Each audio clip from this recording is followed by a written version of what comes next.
Hey everybody, here's how I cut my mushrooms. First of all, let's get the cutting board ready. Sometimes cutting boards will move around on you. So what I do is I just get a few paper towels, get them wet, a little bit of water on them. And we can put that right underneath. And it kind of just holds it right in place. Then, knives. We could talk about knives all day. I can show you how to sharpen them, and I probably will at some point. But what I always do, the blade, every time you use a knife, the blade, whenever you cut, we always cut in it. We're never perfectly down. So the very tip is always at a small angle. It gets pushed one side or the other. That's what the sharpening steel is for. It's not really a sharpening tool, but it straightens out the edge of the blade. You just use the wrist, you just do this.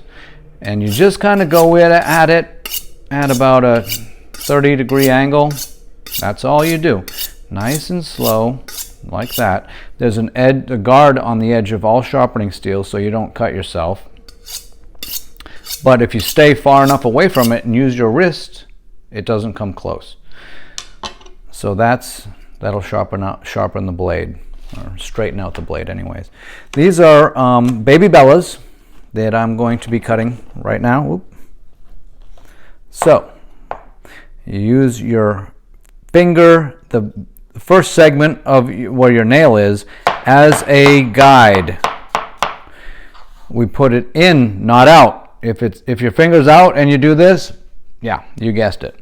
So just kind of have it go in a little bit and just do that. That's all you do. It's very simple. Practice makes perfect. You can do this all day long. You probably will cut yourself. You will. I mean, I've been doing this for so long.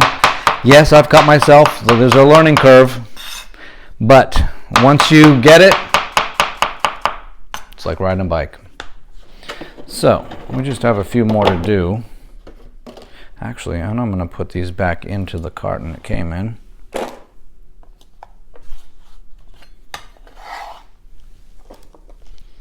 Okay, and we just have a few more to do here.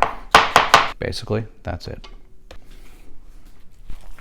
If you're cooking with chicken tenders versus chicken breast,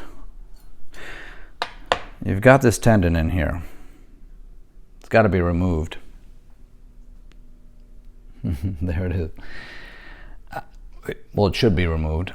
You can't really chew through it. So basically, if you can see, I will try to get close enough. There's a couple ways of doing this. You can just kind of shave down the side of it all the way down. And that's what you can do. See? And that's the whole actual tender. You can tendon. You can see it right there. It's white.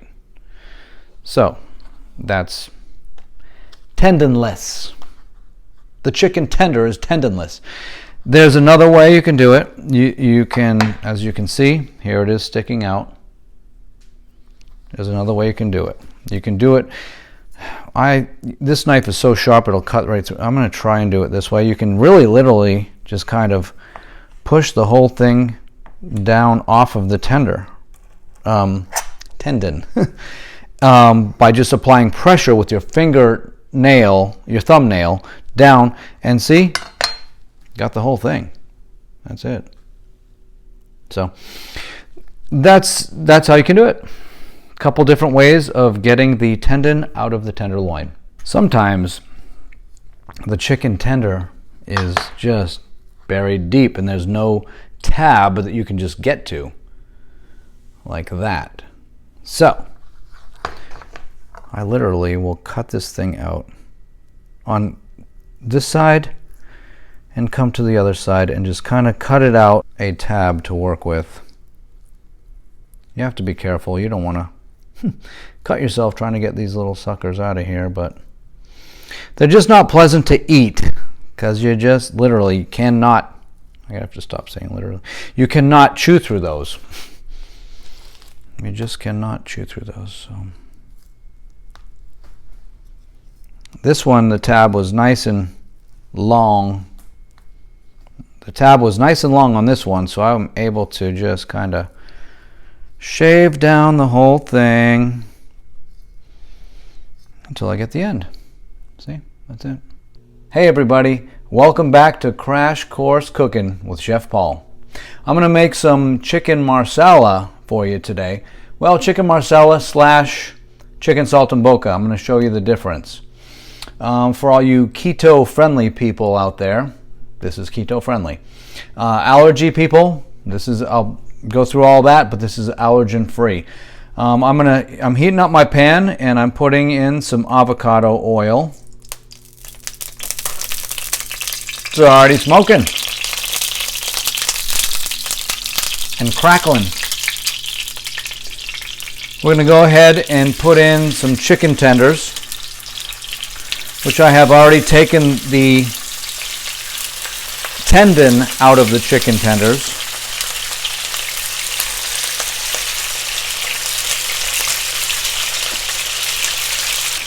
Just about a minute or two on each side should do it. It will cook further when we make the sauce, because we're going to make a sauce right in this saute pan. I love saute dishes because they're fast, and I'm a sauce guy. You can make a sauce right here, right now, any way you want it. I'm going to drain the oil.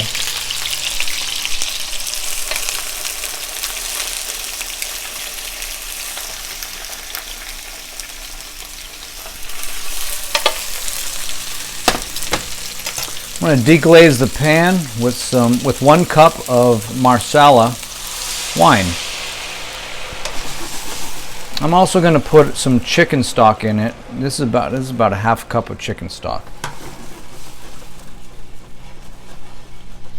I'm going to put some mushrooms in here too. It's a lot, but it's all right. Now, normally, I thicken this with butter. I love a good butter sauce. My wife has an allergy to dairy. I could use ghee, that's true. But what I'm going to do here, something I've been doing recently, experimenting and playing around with, and it's a nice thickening agent. And it's straight up potato. Take a potato, wash it, get your microplane, or lemon zester, some people call it, and literally just zest the thing.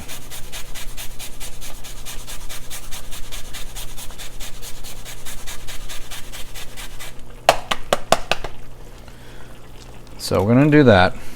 Well, it looks like we got about well, not a heck of a lot really, but we're going to see what this does. That is probably, it appeared to be this is a teaspoon. I'm going to probably do more, but I want to thicken it with just the potato, because I want to experiment and I'm going to thicken this just with the potato. You really won't be able to taste it.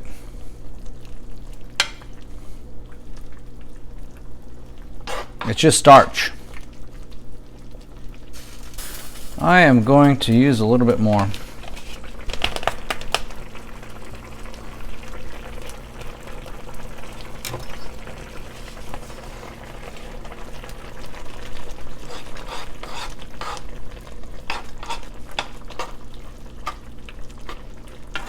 Yep. Now to activate the thickening agent in potato, which is starch, it has to boil. It won't thicken unless it boils. And you can make extra liquid if you prefer to have pasta or serve it with risotto or whatever, and you can make extra sauce and serve that sauce over the risotto or the pasta. I'm going to add some more just to get it to the consistency I want. It's almost there. Not much more to do. So So you can season this with salt, pepper, garlic. I added a little bit of salt and pepper to the chicken before I cooked it. You can add more, adjust the seasonings, taste the sauce. If you need more, whatever, salt, pepper, garlic, throw it in there. Yeah, this is perfect. I love the consistency of this. So what I want to do is I want to show you a couple different things. Two dishes. What we made was 2 dishes. The 2 dishes that I am making for you today are, one, straight up just chicken marsala. I'm going to show you the difference. The sauce is the same. Here is the sauce for the chicken marsala. And like I said, you can make more for if you want to make a risotto or put it over pasta, but that's that. Now, the difference between chicken marsala and chicken saltimbocca consists of that same sauce with the addition of